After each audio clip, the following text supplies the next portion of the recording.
Hey guys, welcome to my new mini vlog. তো 6 August ছিল ওনার birthday. আমার কাছে তো খুবই একটা স্পেশাল দিন, যেমন ওর কাছে স্পেশাল তেমন আমার কাছেও। ওর বার্থডের জন্য দুপুরবেলা বানিয়েছিলাম পায়েস, আর তারপর বেলা চলে গেছিলাম কেক কিনতে। এখানে বাবার সাথে আমি কেক কিনতে যাচ্ছিলাম।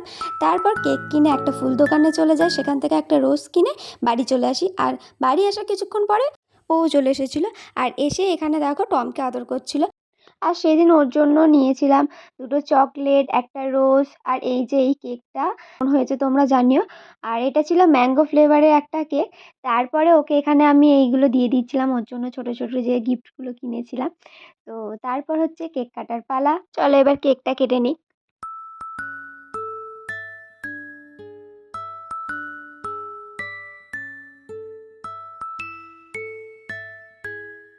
তো এভাবেই আজকে ওর বার্থডের সন্ধ্যেবেলাটা সুন্দরভাবে কাটলো। ওকে একটা গিফট দিয়েছিলাম, যেটা ওর বার্থডের দিন আসেনি, নেক্সট দিন এসেছিল। তো ছিল ওর বার্থডের গিফট। কেমন হয়েছে জানিও এই ফটো ফ্রেমটা। আমাদের কিছু ফটো কলাজ করা আছে, আর কি সুন্দর বেশ হ্যাপি বার্থডেও লেখা আছে। তো কেমন লাগলো অবশ্যই জানিও। টাটা।